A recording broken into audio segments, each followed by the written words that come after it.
As our nation's economy and population continue to grow, more and more cars and trucks travel our roads and highways, more businesses serve our communities, and power plants provide the energy needed by society.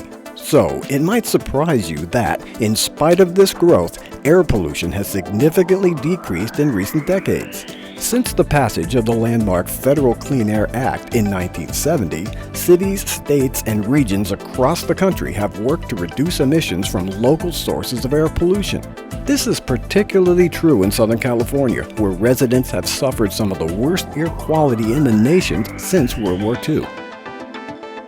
The South Coast Air Quality Management District, the largest local air pollution control agency in the country, has adopted some of the most stringent regulations in the nation to reduce air pollution from thousands of businesses, from gas stations to oil refineries. In addition, the California Air Resources Board has adopted the nation's most stringent regulations limiting emissions from cars, trucks, buses, and other vehicles in the state. As a result, ozone and fine particulate levels have been cut by 40 to 50% within the last 2 decades. In spite of this remarkable progress, it is not enough. Much work remains to achieve health-based clean air standards imposed by the federal government.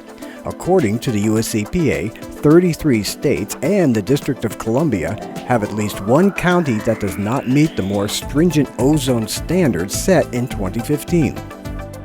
In Southern California, emissions of smog-forming nitrogen oxides must be further reduced by about 50% by 2023 and by about 65% by 2031. These reductions are needed to protect public health.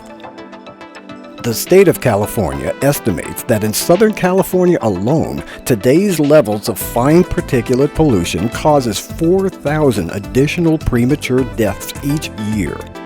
The South Coast AQMD has reduced emissions by a variety of means, such as requiring best available control technology, reformulation of coatings, and particulate removal.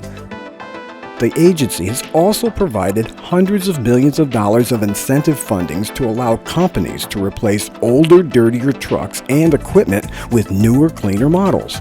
But even these efforts are not enough to meet our air quality goals.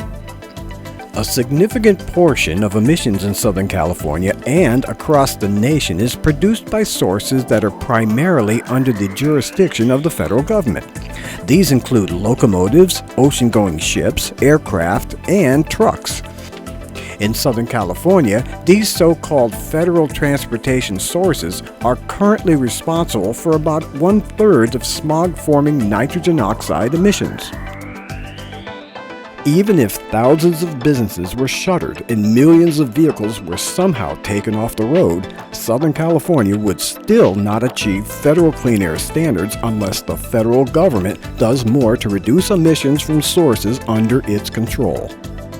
We call this doing its fair share. So what can the federal government do to assist local, regional, and state agencies in protecting public health and achieving clean air goals? Assistance is needed in 2 broad areas: regulation and incentives. One much-needed regulation is a tighter nationwide standard for smog-forming emissions from heavy-duty trucks.